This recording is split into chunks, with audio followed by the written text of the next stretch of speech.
Masterizer. Sanibona igama le-movie yethu yango-2005, i-History of Violence. I-movie siqala ngomndeni kababa ekuthiwa uTom Stall, oyehlala nomndeni wakhe. Unkosikazi igama lakhe u-Edie ummeli, indodana kaTom igama layo uJack. Ngesikhathi embuza ukuthi bazobe benzani esikoleni namhlanje, ethi uJack bazobe bedlala i-baseball. What do you got going today, Jack? We're playing baseball in gym class today, so I can look forward to sucking hard in right field. Well, just remember, don't let the hitter get the ball over your head. Unless it's out of the park. uTom waye-owner yendawo edayisa ukudla, i-restaurant encane. Babejwayele ukuhamba nonkosikazi wakhe ngemoto eyodwa, bahlukana endleleni mase beye emsebenzini. I love you. Love you. Hi, Tom. Joseph. Hey, Tom. Come on, Pat. Hey, Mick. He once dated a girl. Used to attack him in the middle of the night. She used to have these crazy goddamn dreams where instead of her boyfriend, I was some kind of demented killer. I woke up one night, stuck a goddamn fork in my shoulder. You broke up with her, right? No, I married her. One win and run coming right up, boys. Hello, buddy. Game over. Yellows win. Let's go, guys. Everyone hit the shower. Nomfana kaTom uJack naye wayebhulishwa omunye umfana ekuthiwa uBobby esikoleni, ehambisana negenge yakhe. Does he think you're hot kid, huh, Stall?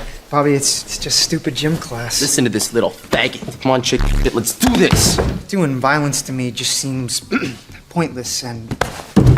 God!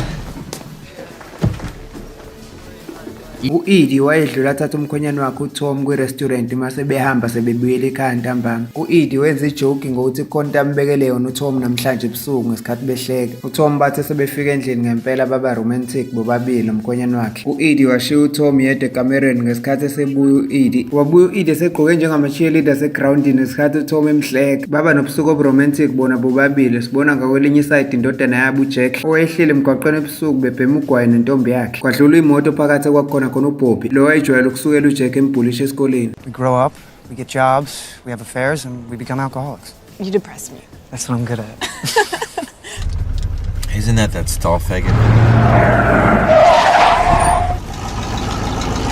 We are so goddamn broke. That's easy to fix. See you in church. Kwi-restaurant kaTom Stall kwangena amadoda amabili okwakuwuLilen noBobby ngesikhathi batshela uTom ukuthi usevalile. Bamthethisa ngenkani bethi bafuna ikhofi.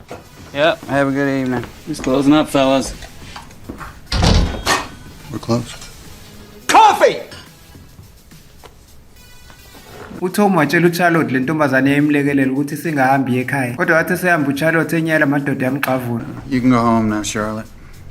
Just leave the pie. I think you're gonna be sticking around for a while, honey. Don't move. Sir, we don't carry much cash here.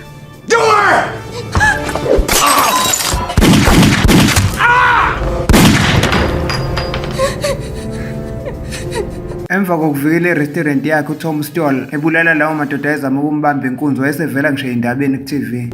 I'm telling you, those men were gonna kill us. Now, Tom Stall is a family man with long-standing ties to this community. And Tom, he was amazing. Are you as sick of hearing about me as I am? Kind of like it. Hi, guys. Mom. uTom wayeselandela ngisho iy'ntatheli ezazifuna uku-interview. Way to go, Tom. Hi, sweetie. Oh, that's so nice. Mr. Stahl, Jenny Wyatt, WRPK News. Were you surprised, though, by your own reaction to the situation? Anybody would have done that. Yeah, but you really went beyond what the I average... really need to be with my family. You're a hero, Dad!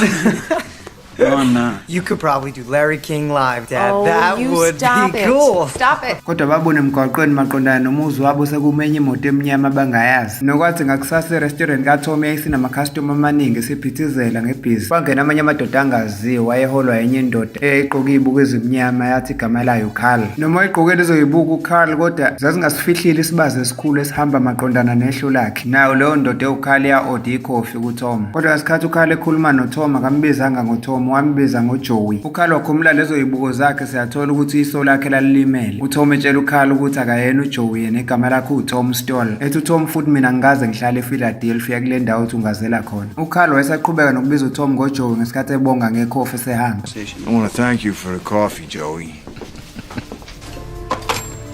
Calling Sam? Yes. uCarl sebehamba bamiswa imoto yamaphoyisa ngesikhathi iphoyisa uSam lebabuza ukuthi bebezokwenzani kwi-restaurant kaTom. Ethi uCarl bebezophuza ikhofi belilibi. Can I see your license, sir? Sure. Is there some problem I should know about? What business did you have at Stahl's Diner today? Oh, we heard the coffee was terrific. Iphoyisa uSam waqhubeka eyobuza kuTom ukuthi uhlanganisa yini nalamadoda ngoba ukhala igebenge ezinkulu. Question in relation to dozens of acts of violence at Tom. These guys are organized crime from the East Coast. Are you in some kind of witness protection plan? No, I'm not in a witness program. I never honestly believed it, but I had to ask. But there is a Richie Cusack, head of some kind of crime syndicate in that city. Thank you. It's good to know you're watching out for us.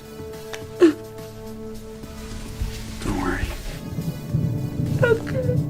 Kakusasa uTom eqeda ukuvula irestaurant yakhe waphindwa ayibona futhi le moto emnyama. Waphuthuma wafonela unkosikazi wakhe uEdie emtshela ukuthi akathathe lesibhamu esikhulu. Ahlala endlini nezingane wasuka noTom wagijima eseya kwakhe noma kwakungagijimeki ngenxa yomlenze olimele. Wathi mayingena kwakhe uTom uEdie wacisha umdubula. Wabuye uEdie watshela umkhonyana wakhe uTom ukuthi basaphephile kwamanje. uJack nodadewabo omncane uSarah bayithuswa ukubona abazali babo bethukile bebabuza ukuthi kwenzakalani. uTom watshela izingane zakhe ukuthi akho lutho kuzoba right. uJack akaneliswanga ileyo mpendulo wabuya wazobuza kubaba wakhe uTom. What's going on, Dad? False alarm. What did you mean? You think you're losing your mind? They thought they knew me. That's weird. I guess they want to kill this guy they think you are? That's the losing my mind part. I mean, I have no reason to think that. And you came running back here to save us. Sorry. uEdie unkosikazi kaTom waye mall nedodakazi yabo uSarah yaphinde yaqhamuka futhi leyo moto emnyama. uEdie wathi ngaphakathi emall walahlekelwa ingane yakhe ngesikhathi eseyimemeze ifuna. wazulu uEdie wamthola uSarah ngaphandle eduze kwakhe kukhona le ndoda ehleli lodwa. uEdie wathethisa uKarl emtshela akahlukane nabo. uKarl etshela uEdie ukuthi linjenje isho lakhe ngenxa yomkhonyana wakhe. I don't know what you want and I don't really care. My husband does not know you. This isn't a completely dead eye, and it can see right through him. He's still the same guy. Ask Tom about how he tried to rip my eye out with barbed wire. You have an enchanting daughter. Don't forget your shoes. Nasesikoleni lo mfana ekuthiwa uBobby wayesaqhubeka nokuhlukumeza lo mfana ekuthiwa uJack ozalwa uTom. Bobby, leave him alone. Shut up, skank. Let's just get out of here, okay? Yeah, puss. Get over there! Now, you mother! uJack emva kokushaya uBobby esikoleni wafika waxabana nobaba wakhe wayemthethisa ekhaya. What the hell were you thinking? I wasn't thinking. You stand up to him, you don't put him in the hospital. Oh, big deal. His parents say they might sue us. In this family, we do not solve our problems by hitting people. No, in this family, we shoot them. Honey, you seen Jack? Emva kwesikhathi yaphinde afika leyo moto emnyama uKarl etshela uTom ukuthi kufanele bahambe baye ePhiladelphia ayeke nokuzenza umuntu angasiyena. We just want you to come with us. Come back to Philly. You're trying so hard to beat this other guy, it's painful to watch. uKarl wathi mayekhombisa uTom ukuthi usethube nendodana yakhe. Wethuka noEdie unkosikazi kaTom ngesikhathi uTom etshela uEdie ukuthi akaye endlini. Wasala uTom ngesikhathi sebekhuluma noKarl. uKarl wayesaqhubeka nokubiza uTom ngoJoe embuza ukuthi usakhumbula nokuthi unjenje ebusweni kungenxa yakhe. uTom wathi mayetshela uKarl ukuthi akayi kuleyo Philadelphia. uKarl wathi enye indoda ayidubula uTom. uTom waxavuna le ndoda wayephuca isibhamu wayishaya wadubula lena enye nayo yamdubula esifubeni. uKarl naye wayesemile ngesibhamu esekhomba uTom esethi uyamqedela emdubula. Wadutshulwa uJack indodana kaTom emhlanje. wasukuma uTom wayesathuswe isibindi sendodana yakhe wayiphuca isibhamu wayibamba wayihaga for ukumsindisa kwayo. Nesibona ngobusuku bangalelo langa uTom wayeselulama esibhedlela emva kokudubuleka. uEdie watshela umkhonyana wakhe uTom ukuthi ngeke ayibekezelele lento yamanga yena. ufuna ukuthi uTom amtshele lonke iqiniso njengoba linjalo nanokuthi le ndoda kungani imbiza ngoJoe. ethi futhi nalawa amadoda wabulale kalula nje. uTom wagcina elikhulumile iqiniso kuEdie ngesikhathi emtshela ukuthi eminyakeni eminingi yadlula wayehlala endaweni yasePhiladelphia igama lakhe kuJoe Cusack. ethi futhi wayenkabe ushaya sibhamu omunye umndeni wama-Irish. ethi futhi wayenza izinto ezimbi angayiqhenyi ngazo namanje ngoba wayebulala abantu ahola imali ngalokho. ethi kodwa emva kwempi yakhe noKarl obesenehlelo elilodwa ngenxa yakhe azama ukumbulala wahluleka. wayibalekela wayiyeka leyo mpilo yobugebengu. uEdie wayesathukile embuza ukuthi ipho igama likaTom Stall wayiqamba lona. Tom Stahl? Did you just make that up? Available. Guess I was available too.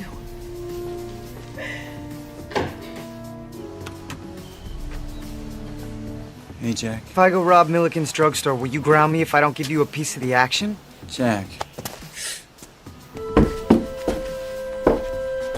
Emva kwesikhathi iphoyisa uSam wabuya naye eplazini likaTom ngesikhathi etshela uTom ukuthi awungitshelanga lonke iqiniso. Lithi iphoyisa kuTom khona into ewakuba involved kuyona ubugebengu wena. Akukwazi ukuthi isigebengu esifana noCarl singatravel amakhilomitha amangaka sisuke ePhiladelphia sizale ngaphandle kwesizathu. uTom wayengabazi ukukhuluma iqiniso kodwa iphoyisa uSam elifuna ngenkani iqiniso. Wathi uTom esethi uyaqala ukukhuluma iqiniso kwavela wafika unkosikazi wakhe uEddie enza sengathi ephoyiseni izinto ihamba kahle phakathi kwakhe benoTom. Iphoyisa uSam noma lithole leyo mpendulo kodwa lalisola ukuthi kukhona into abamfihlela yona. Lathi iphoyisa okay liyabezwa lavalelisa laphuma lahamba labashiya. Nokwathi selihambile iphoyisa wacasa uEddie washaya uTom ngempama ebiza uTom ngoJoe ethi ubungifihlela iminyaka emingaka. Bexabana endlini ngesikhathi uEddie etshela uTom ukuthi umqambi wamanga. Ngalobo busuku uTom akalalanga embhedeni noEddie walala kusofa. Nokwathi ebusuku sebelele bonke endlini uTom wafonelana nobhuti wakhe osePhiladelphia owamkhumbuza zonke lezo zinto uTom ayesezamile kuyibalekela. Wathatha imoto uTom wadrive waya ePhiladelphia nokuthi kwakuyindawo eyayikude kakhulu ePhiladelphia wadrive kwaze kwasa. Kodwa uTom wahamba indawo ende waze wawufika ePhiladelphia ebusuku ngesikhathi eqala ebar. La afica khona elindo enye indoda esencane leyo ndoda engazange ikhulume kakhulu noTom. Basuka lapho bangena emotweni baqhubeka nohambo. Nakhona lapho bahamba indawo ende baze bafika komunye umuzi omkhulu nokuyilapho uTom afika ahlangana khona nobhuti wakhe. Can you believe that place is still standing, the track and turf?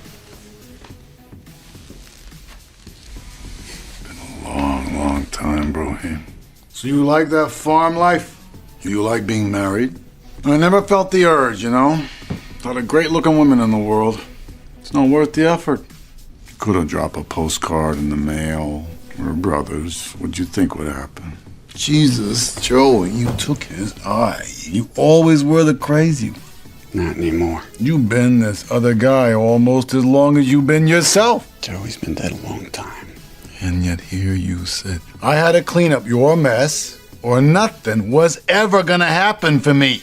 You cost me a hell of a lot, Joey. Boys in Boston are just waiting for me to go down. When Mom brought you home from the hospital, I tried to strangle you in your crib. Better late than never. uTom noma uJoe wathi utshela ubhuti wakhe ukuthi uze ngokuthula la. Le ndoda ehambisana naye emotweni yamqhamukela ngemuva yamklinya wayilwela uTom. I'm here to make peace.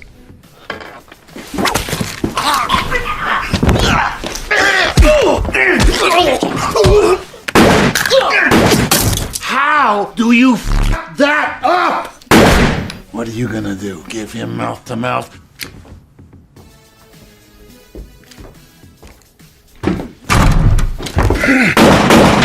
Jesus, Joey. Jesus, Richie.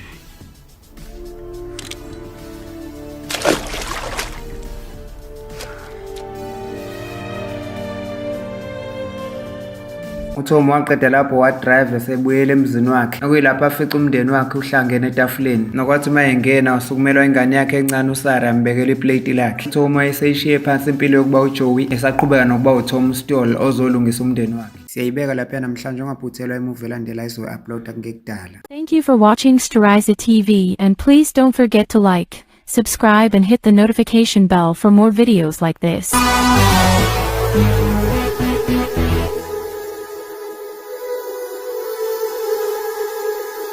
Storiza TV.